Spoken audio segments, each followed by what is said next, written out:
Queríamos empezar este congreso abordando la crítica desde un punto de vista que quizá no sea el más habitual, pero que es absolutamente necesario para entender que la crítica, pues desde el origen, en realidad es un proceso que se produce entre dos polos, ¿no? Entre alguien que emite un juicio, como bien se acaba de decir, y alguien que recibe ese juicio y que está o no conforme o de acuerdo con ese juicio. Un polo es el polo, evidentemente, de lo que llamamos el crítico, que es una figura que ha ido sufriendo muchas transformaciones desde su origen, ¿no?, en el siglo XVII y XVIII, y el otro polo sería el polo del público. Los críticos no son voces en el desierto, y si lo son, no son críticos. Me refiero, con esto quiero decir que el crítico siempre se incardina en un determinado contexto, en una determinada audiencia. Se da por hecho que el crítico va a tener un público que le va a escuchar, que va a considerar que sus juicios son juicios válidos y que, por lo tanto, son dignos de tenerse en cuenta. Y para empezar a abordar esta relación, que es una relación muy sencilla, pero a la vez muy compleja, pues, y perdonadme que empiece con esta portada y con este título en alemán, me gustaría hablar del origen del concepto de crítica y ver cómo ha ido evolucionando, y hacerlo en paralelo a cómo ha ido evolucionando el concepto de público. Quien realmente empezó a abordar estos temas y a estudiarlos con profundidad y convirtiéndolos en una herramienta incluso de estudio social, estudio cultural, pues fue un señor, filósofo importantísimo, todavía vive, Habermas, en un libro donde estudió el origen de lo que él llamaba la esfera pública, precisamente, donde analizaba el origen del concepto de público burgués, la idea de que existe una reunión de personas privadas que se juntan para intercambiar opiniones. ¿Más allá de qué? Más allá de lo que Habermas llamaba el mundo de la representación, el mundo aristocrático. Lo que había realmente son gestos, ¿no? Uno recibía esos gestos, los contemplaba y en realidad no podía intervenir con ellos. Era un contemplador distante. Frente a eso, Habermas propone la idea de que en determinado momento, y lo considera casi como un milagro, emerge en un determinado momento y se desarrolla muy rápido, surge esa esfera de lo público que él vincula pues, a una serie de agrupaciones relativamente modestas, de contextos relativamente modestos que él encuentra o vincula a los cafés que empiezan a proliferar a finales del siglo XVII, principios del siglo XVIII, las tertulias literarias, los salones aristocráticos o de la alta burguesía en los que se empiezan a discutir cuestiones artísticas y donde empieza a haber un debate, él dice, un debate entre iguales. Y esta es una clave importantísima para entender el concepto de crítica. Para que exista crítica, tiene que darse por hecho que hay un público, una audiencia formada por personas racionales, iguales, capaces de intercambiar opiniones, de debatir, y que gracias a ese debate, a ese intercambio de opiniones, pueden construir unos determinados valores. ¿Valores sobre qué? Valores sobre el campo del arte, fundamentalmente, que es donde surge la crítica, ¿no? La construcción de la crítica pues, tiene un origen muy determinado, que es finales del siglo XVIII y que incluso, con todas las salvedades que se pueden hacer a esta afirmación, pues podemos asociar a este señor, que es Addison, Joseph Addison, que a principios del siglo XVIII, a través de un periódico bastante leído, que se publica sobre todo en el ámbito inglés, comienza a ejercer como crítico. Es decir, un señor que en un contexto de iguales se dirige a un público muy determinado. ¿Qué público es ese? Un público burgués, un público deseoso ¿de qué? De formarse, de adiestrarse en eso que se va a llamar la cultura, de conseguir o de tener una opinión fundada sobre cuestiones. En realidad Addison habla de todo, de lo divino, de lo humano. Progresivamente Addison, y en general la crítica, va a tender a convertirse en una herramienta vinculada al análisis de lo que llamamos nosotros arte. ¿Por qué? Porque el arte, o en el arte, resulta hay algo que es fundamental, que es casi imprescindible, aunque hoy tiende a disolverse incluso, que es el tema del juicio estético. Algo me gusta, algo no me gusta. ¿Por qué me gusta? Hay que razonarlo. Si encuentro unas razones suficientemente convincentes, podré convencer al público de que ese algo, ese objeto es bello, tiene un valor y podemos crear y construir poco a poco determinada cultura sobre esos objetos. Esa es la idea de crítica que maneja Habermas, que es una idea muy optimista de la crítica, porque plantea la crítica, podríamos decir, de un modo horizontal, como un intercambio entre iguales que debaten, que dialogan y que se ponen de acuerdo o son susceptibles de ponerse de acuerdo. En realidad esconde, ya desde la base, esconde un defecto, podríamos decir, o casi una especie de manipulación, que es entender que en ese proceso el crítico prácticamente es un juez neutral. Al final el crítico introduce sus propias opiniones, su propia ideología y altera esa relación horizontal. Ahora volveré sobre esa idea porque es una idea fundamental para entender el concepto de crítica y los problemas que trae consigo, ¿no? Esa relación horizontal, ¿entre qué polos se establece? El crítico en este contexto es un mediador. ¿Un mediador entre qué? Entre un público, en esta primera etapa podemos decir un público educado, de una clase cultural alta, un público que además, y esto es muy interesante, comienza a ser femenino. Las mujeres empiezan a intentar, como no pueden tener un valor o una representación social y política, se centran en conseguir un protagonismo cultural y artístico, surgen los salones, regentados por mujeres fundamentalmente, que se convierten en centros de opinión. También tiene que ver con un contexto en el que se fomenta la lectura, y en este contexto el crítico es un mediador. ¿Un mediador entre qué? Entre unos determinados objetos artísticos y una opinión que se forma sobre esos objetos artísticos, entre la obra de arte y el público. Decía antes que Habermas lo planteaba esta relación desde un punto de vista horizontal. En realidad, desde el principio, esa relación tuvo tendencia a ser vertical, a imponerse. El crítico, al final, si lo hace muy bien, si es hábil, acaba imponiendo hasta cierto punto su opinión, acaba construyendo opinión. Y esto lo vemos ya en una figura muy cercana a la de Addison, la de Diderot, que está considerado el primer gran crítico de arte y que tiene precisamente esta dimensión.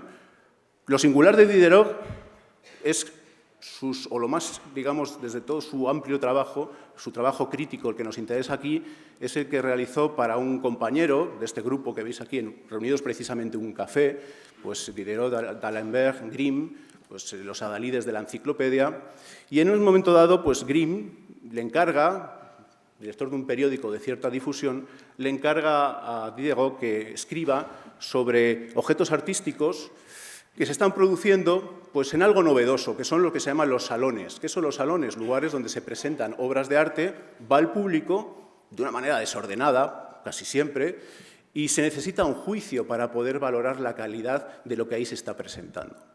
¿Cómo lo hace Diderot? Diderot lo hace a través de una serie de informes, se llaman los informes de salón, que va a escribir a lo largo de 30, casi 40 años, y va a ir escribiéndolos de maneras distintas, ¿no? Lo interesante es que en estos salones, que como veis en la imagen, pues al principio eran salones abiertos a un público amplio, el problema que surge es cómo dar valor a las obras de arte. Hasta ese momento el valor venía dado por el encargo directo del aristócrata, del mecenas, del especialista. No se ponía en duda ese valor, había debates, pero el valor venía ya, digamos, de suyo. Aquí no, se producen objetos, esos objetos se convierten hasta cierto punto en mercancías y, por lo tanto, hay que asignarles un valor. ¿Quién es el que les va a dar valor? El crítico, fundamentalmente. Eso es lo que le encarga Grimm a Diderot, y en realidad en ese encargo está ya en sí mismo el concepto de crítico moderno burgués. Hasta ese momento, como os decía, pues, estos salones podíamos encontrar un precedente de estas galerías de coleccionistas, pero no tienen nada que ver. En realidad, se van a convertir poco a poco en centros incluso regidos por el gobierno, defendidos por los gobiernos, un aparato casi, o como forman parte casi de un aparato estatal para dar valor a las obras de arte. ¿Cuál es la singularidad de Diderot?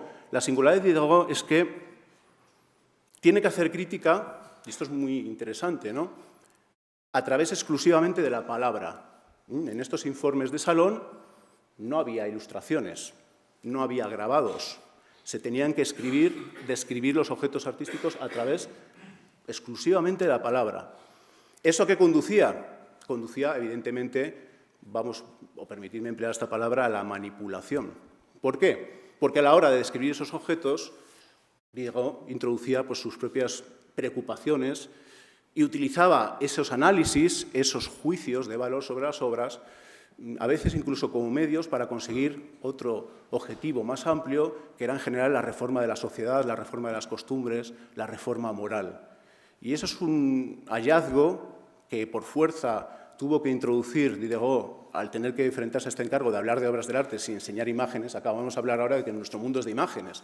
Pues el origen de la crítica, en general, de la crítica de arte, es una crítica sin imágenes. Y esa es una gran paradoja. La crítica tradicionalmente ha dependido del lenguaje, de la narración. Podríamos considerarle casi un género literario en sí mismos, como hizo Roland Barthes, y lo consideró un género junto con el ensayismo más filosófico, la crítica era un género. Bueno, pues esa paradoja enriquece la crítica y hace que la crítica, que según Habermas era una cuestión casi, digamos, horizontal, de ponerse de acuerdo entre iguales, se convierte en una estructura hasta cierto punto jerarquizada. Tiende a ser vertical. Hay un señor que desde arriba manipula una información, la transmite, y lo que llega al público no es la obra de arte, no es ni siquiera la representación de la obra de arte a través de una imagen, sino que es la descripción que hace un crítico a través de la palabra, que es muy distinto, muy distinto. ¿Por qué es distinto? Porque abre camino, abre la puerta a que el trabajo del crítico se convierta también en otra cosa, se convierta en lo que con lo que tiempo ahora veremos se convertirá en el trabajo del intelectual, del reformador social, de aquel que intenta, digamos, influir en las costumbres, ¿no?, de su época. ¿Entre qué media Diderot? Pues el esquema es parecido, media entre un público relativamente, bueno, más o menos refinado, que recibe esas publicaciones, y luego otro público mucho más exquisito, un público más elitista, que valora o que trabaja sobre esas críticas, aplicando precisamente sobre esa crítica, a su vez, otra crítica, una segunda derivada de la crítica, que pone en cuestión lo que se ha escrito. Se empieza a complejizar el problema de la crítica. Y esta es la tendencia que vamos a tener en el siglo XIX. De aquí surge algo interesantísimo que luego se ha perdido con el tiempo, por ejemplo, que son las tertulias literarias vinculadas a las cafés, en la que en esta reunión, esto sí que sería una estructura horizontal, ¿no?, una reunión de iguales, en la que se respetan las opiniones, pues se habla de todo y se comentan, en otra derivada, esas opiniones que han venido del crítico, con la idea de cultivarse y con la idea de desarrollar el propio gusto, el gusto propio, ¿no? Bueno, aquí veis algunas imágenes de en qué contextos, ¿no?, se realizaron estas tertulias literarias. Puede ser un contexto aristocrático, el del infante Don Luis, puede ser el contexto, pues, de un café, como hemos visto antes, un café burgués del siglo XIX, donde está pues, la presencia de los periódicos como elemento de difusión. Puede ser también de nuevo el café en esas tertulias literarias de principios del siglo XX. Bueno, en general puede incluso también ocupar el espacio doméstico. Es decir, de dónde proceden los juicios de valor es un poco igual. Lo importante es quién los emite, quién los recibe y cuál es el instrumento. El instrumento, desde el principio, van a ser los periódicos, van a ser las publicaciones escritas. Esto es importante porque hoy, ya hablaremos de esto a lo largo del día, seguramente ya no lo son. Está cambiando el modelo. La crítica ya no se produce a través de este esquema tan canónico, tan claro, de un señor que escribe en un medio, un señor que recibe ese medio, interpreta y comenta, y se crea la opinión. Ese modelo está siendo pues, barrido rápidamente por otros modelos más directos que en realidad hacen que la crítica ya no sea esta crítica de la que estoy hablando aquí. El siglo XIX tiene otro público, es distinto el público, por lo tanto la crítica también va a ser distinta. ¿Cuál va a ser el público del siglo XIX? Va a ser un público cada vez más amplio. Se va construyendo esa idea de la opinión pública generalizada a toda la clase media, a toda la burguesía, que vamos a encontrar también en la faceta, por supuesto, doméstica femenina, y lo vamos a encontrar en el ámbito doméstico, lo vamos a encontrar en esos espacios que hemos visto vinculados a la creación de la opinión pública, y va a ser, en realidad, la época gloriosa en general de la crítica. En la crítica de la arquitectura probablemente no, porque la crítica de la arquitectura es tardía, bastante tardía, pero en la crítica literaria y en la crítica artística, el siglo de oro va a ser el siglo XIX, con figuras como la que vemos aquí, Sainte-Beuve, que es pues, la gran figura que va a llegar a través de periódicos de mucha tirada a formar la opinión literaria de la gente, aunque dentro de este contexto ya nos vamos a encontrar algo que lo va a cambiar todo a medio plazo. Y esto lo podíamos vincular a este señor, Baudelaire, que escribe de una manera muy visionaria, también el crítico, también escribe a la manera de Diderot sobre los salones de su época, escribe o describe una situación inédita hasta el momento, ¿no?, que es la situación del crítico, en este caso él habla pues, del literato, que se convierte en un espectador de la realidad que le rodea. ¿Y cuál es la realidad que le rodea? ¿Cuál es el público al que tiene que dirigirse y que se convierte en el objeto de su estudio? pues lo que él llama la full, la masa. Surge el concepto de masa, de público amplificado. Si ese público ya no es ese público refinado que veíamos vinculado al siglo XVIII, sino que es un público cada vez más masivo, que se forma a través de estrategias publicitarias en muchos casos, la recepción de la crítica va a ser muy distinta. Aquí vemos algunas imágenes de estas masas que no solamente están deseosas de participar en el espacio público, sino que están deseosas de formarse y de participar también en los eventos o los actos que ahora llamaríamos culturales. Es una idea del siglo XIX, lo de asistir al museo, lo de asistir a la exposición, lo de asistir a una conferencia. Es un público deseoso de formarse, pero a una escala, o que tiene una escala y unas dimensiones muy difíciles de manejar. Las herramientas que va a tener el crítico para enfrentarse a este problema o a esta nueva situación, desde su estudio, desde su modestia de personaje que opina sobre algo, van a seguir siendo las de las publicaciones, evidentemente, que van a tener tiradas cada vez más amplias, pero también se va a producir una tendencia, algo que va a cambiar radicalmente el concepto de crítica y que va a hacer que se parezca más a lo que hoy es el crítico, ¿no? Con todas las, digamos, matices que se puedan decir, que es la idea del crítico como intelectual. ¿Qué es un intelectual?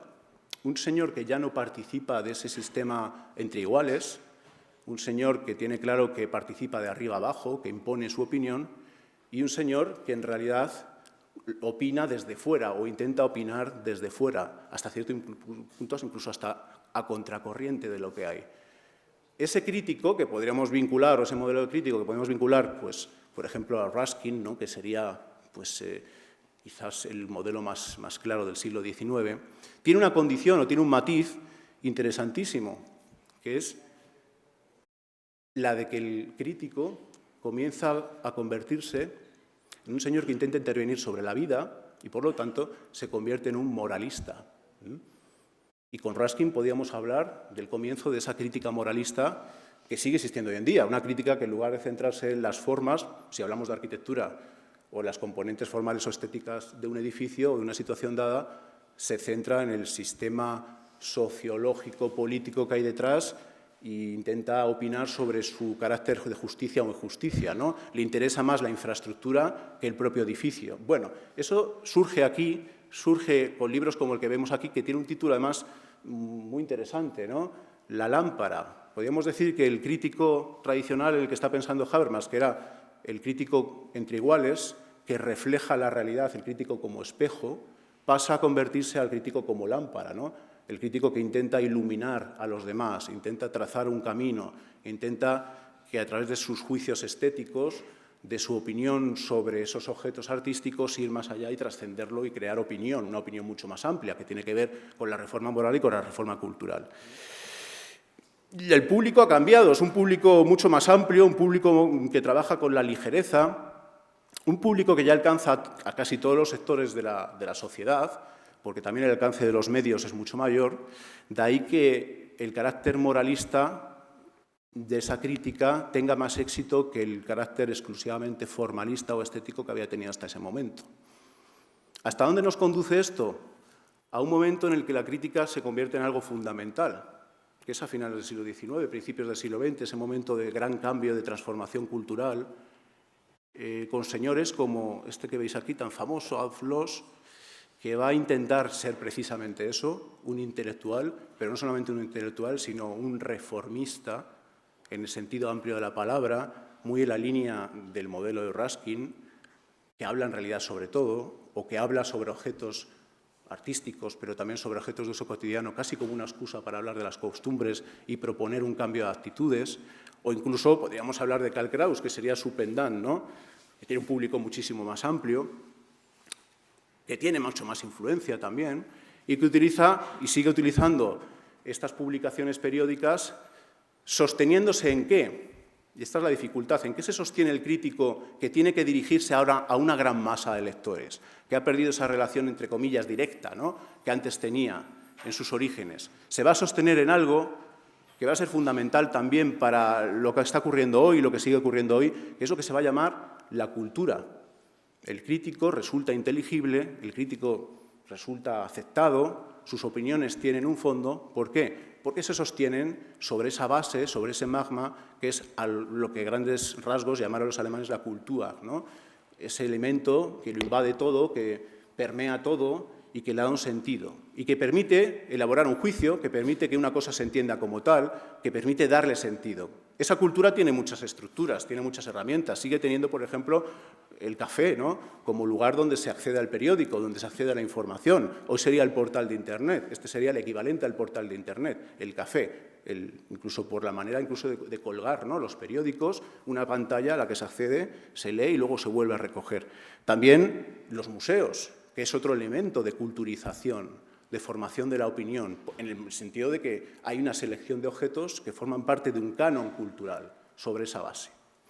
O bien las grandes instituciones vinculadas a la cultura, como las filarmonías, las grandes instituciones que tienen un impacto en esas características de la ciudad, que tienen un impacto urbanístico, que conforman la idea de la ciudad, el propio espacio público está permeado por esa idea de la cultura. Con Loss y con Karl Kraus y con los críticos parecidos o semejantes de esa época, pues nos encontramos ese punto álgido de la crítica cultural, de la crítica incardinada en ese contexto cultural, que se va a demostrar con el tiempo pues muy vulnerable. Fijaros en el caso de Le Corbusier. Le Corbusier intentó seguir esa tradición. De hecho, cuando empezó a escribir la revista L'Esprit Nouveau, una revista fundamentalmente una revista de arte, de crítica de arte en general, no solamente de arquitectura, podríamos decir que una revista cultural. De hecho, Le Corbusier se considera a sí mismo, aquí veis el pasaporte, ¿no?, como un hombre de letras, un intelectual, no como un arquitecto. Es decir, un señor que pretendía transformar la realidad en un sentido amplio, o por lo menos opinar de ella. La tendencia es, sin embargo, y esto tiene que ver con esa vulnerabilidad que comentaba antes, a que la crítica vaya perdiendo progresivamente sus conexiones con el público general. Y va a surgir una crítica que va a ser una crítica para personas especializadas, para especialistas en ese determinado tema, una crítica, digamos, casi ad hoc. Es un proceso que se produce en paralelo. Mientras sigue la opinión pública, sigue habiendo ese tipo de crítica mediadora, que tiene esos orígenes siglo XVII-XVIII, pero va a empezar a aparecer esa crítica para especialistas. Fijaros, por ejemplo, el salto, ¿no?, que van desde los artículos sueltos que escribe Le Corbusier en L'Esprit Nouveau a la idea de configurar un libro, de escribir un libro pensado sobre todo para arquitectos. Esto también tiene que ver con los procesos de organización de la opinión dentro de los propios arquitectos, dentro de los propios artistas, que también se elaboran pues, mediante nuevos elementos de juicio crítico, que son los congresos. Los CIAN sería pues, un caso muy singular, o bien lo que surge de estos conceptos o estos congresos especializados, que son publicaciones especializadas, que tienden, sin embargo, a seguir teniendo ese impacto en la realidad, en transformarla. Tendríamos, digamos, el paralelismo entre un mundo y otro. La crítica va a tener esa componente a partir del siglo XX y va a tener esos dos caminos, ¿no?, la componente doble. Por un lado, insisto, la crítica general, que intentará transmitir al público general los valores de una obra de arte, de una obra de arquitectura, y por otro lado, la crítica especializada, que intentará profundizar desde dentro de la disciplina, es decir, compartiendo ya unas ideas muy específicas, profundizar sobre esas obras. Y no es casualidad que a finales del siglo XIX, principios del siglo XX, empiecen a proliferar, pues, por poner algunos casos, ¿no?, de españoles, las revistas especializadas, que es donde se va a ejercer esa crítica especializada. Y los títulos son interesantes, ¿no? El eco de los arquitectos. Los arquitectos, podríamos decirlo así, haciéndose eco, porque se dirigen a los arquitectos. O la arquitectura española, en particular. La revista Arquitectura, que va a ser ese mecanismo de transmisión de valores críticos y de formación de la opinión de los propios arquitectos, sin pretender ir más allá.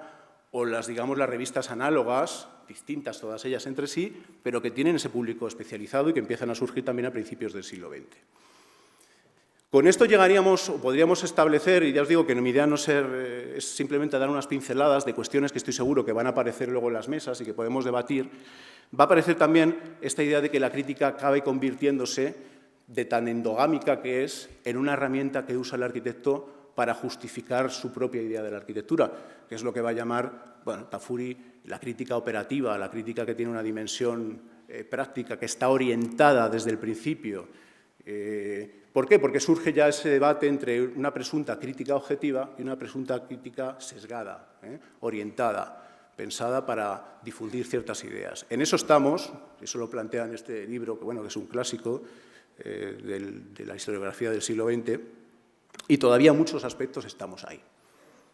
Bueno, voy a terminar volviendo un poco al principio y hablando de este señor que escribe justo en la época en la que lo hacía Diderot y que plantea otro concepto de crítica, que también tiene mucho que ver con lo que hoy hacemos, ¿no? La crítica que hacemos hoy, que es la crítica en un sentido filosófico. Fijaros que sus obras es Kant, este señor, la crítica de la razón pura, la crítica de la razón práctica, la crítica del juicio, en la que la palabra crítica tiene un sentido filosófico que es indagar en las bases del conocimiento para ver si son ciertas o no. Tiene ese sentido de desvelar si está justificada o no, examinarlo con un ojo, diríamos hoy, crítico. Bueno, esa idea es muy interesante porque también se va a introducir desde fuera del campo de la arquitectura, pero en general en todas las ciencias humanas, en eso que se van a llamar con el tiempo una crítica aplicada a la propia cultura. Antes he hablado de que, por ejemplo, Loos o Karl Kraus sostenían su crítica sobre el concepto de cultura. Es una crítica que ya no se aplica a las obras en sí mismas, sino que se aplica a la propia cultura, a las propias condiciones de determinada época. Y tiene ese carácter incluso también de transformación, ¿no? Y recoge el sentido de la intelectualidad, el sentido del moralismo, del reformismo, todas esas dimensiones que hemos visto. De nuevo, encontraríamos muchos personajes que lo reflejan bien, ¿no? Matthew Arnold pues sería quizás esta idea de crítico combativo, de crítico cultural en la Inglaterra pues, victoriana, que intenta transgredir las normas establecidas a partir de sus juicios pues, de valor, pero en el siglo XX encontraríamos personajes importantísimos, ¿no? Como Adorno, que es, digamos, el crítico más feroz probablemente de todo el siglo XX. De hecho, hasta la propia imagen sugiere bien cuál era su idea de la crítica, lo negativo, ¿no? Buscar la negatividad que hay en cualquier manifestación artística, cultural, e intentar sostenerla sobre bases más firmes. O bien Walter Benjamin, que sería, pues, en este caso de crítica cultural, en este ejemplo de crítica cultural, pues un ejemplo más suave, también más hasta melancólico, incluso podríamos decir poético, ¿no? Esa idea de intentar transformar la opinión indagando en los archivos, buscando en lo olvidado, en los rastros negativos, la negatividad, lo que no se había estudiado hasta el momento, que había quedado oculto por el polvo de la historia, ¿no? Y al hacerlo aflorar, pretender transformar la visión sobre la realidad. ¿A qué ha conducido esto? Bueno, pues a un problema que ha tenido siempre la crítica, cada vez tiene más, ¿no?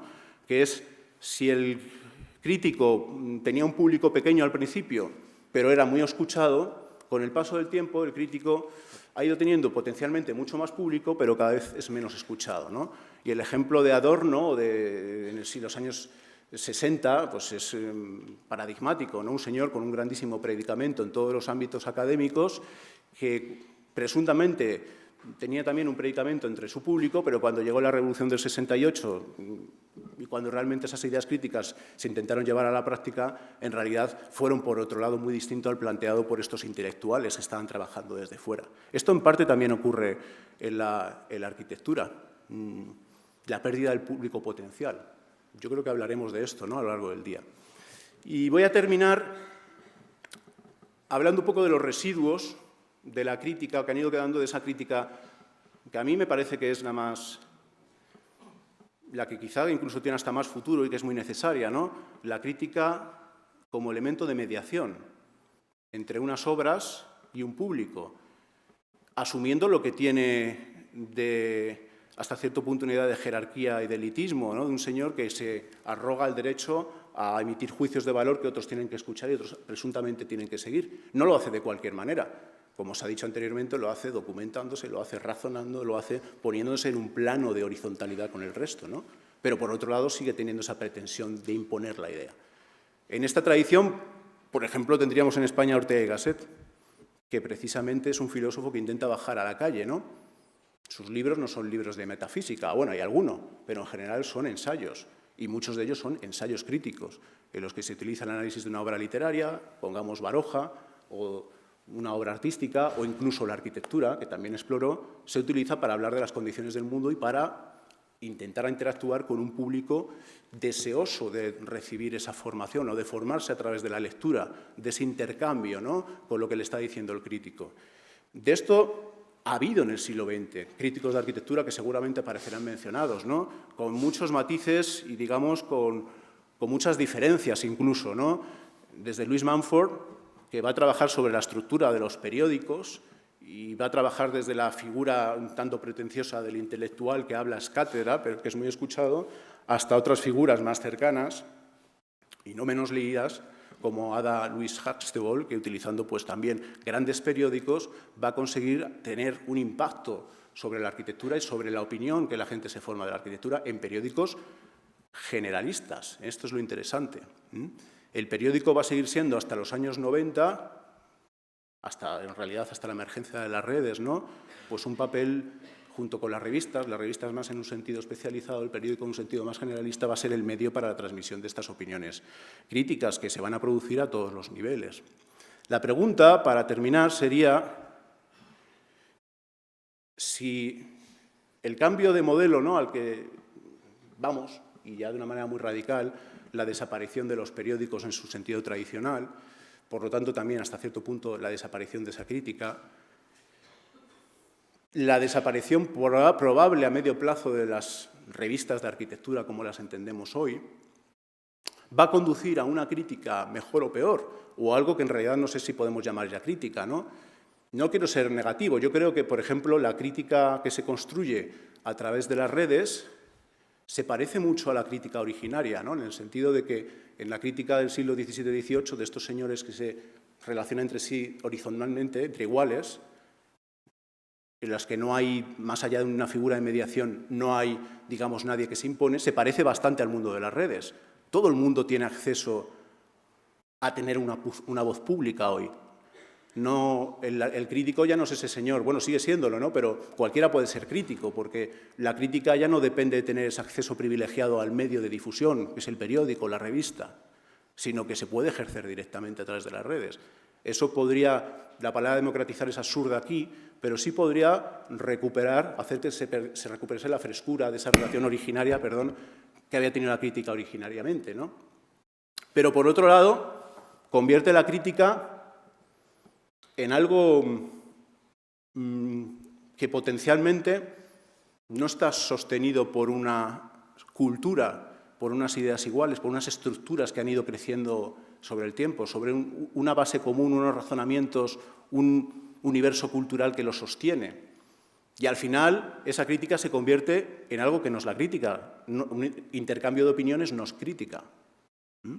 El intercambio de opiniones es el resultado de la crítica. Esos señores que reciben el periódico leen lo que ha dicho el crítico, lo debaten o no, lo ponen en cuestión, se quedan con una parte, lo deconstruyen, lo construyen y lo que sale de ahí es la opinión. Pero el mero enfrentamiento de opiniones, que es la tendencia a la que estamos yendo con las redes, no es crítica en sí misma, o por lo menos yo no lo veo así, hablando en este contexto tan amplio. Bueno, esto es un tema que evidentemente mucha gente no estará de acuerdo y que entiendo que puede ser un tema interesante de debate. Resumiendo, hay tantas críticas en realidad como públicos y el público ha ido evolucionando. La pregunta es, ¿el público hoy es muy distinto del público de antes? Los críticos tradicionalmente han dependido de unas herramientas dadas, muy determinadas además, que son los medios escritos desde el origen. La transformación de esos medios, de esas herramientas, va a hacer que se transforme la crítica y en realidad todo esto nos conduce a la pregunta de ¿para qué sirve la crítica? En realidad, ¿para qué sirve? ¿Es una herramienta? ¿Para qué? ¿Se dirige a quién? ¿Con qué tono? ¿Con qué vocabulario? ¿Con qué intenciones? Como os decía, y con esto termino, la voz del crítico no es la voz de un señor que clama en el desierto, ¿no? Pretende tener un eco. Y la pregunta es qué estructuras vamos a crear para que esas voces, o esa voz o esas voces, sigan reverberando y sigan enriqueciendo y manteniendo esa idea de cultura que, desde mi punto de vista, hasta cierto punto está, por lo menos la que entendemos hasta ahora, bastante amenazada. No sé si me he extendido, pero en cualquier caso, muchas gracias.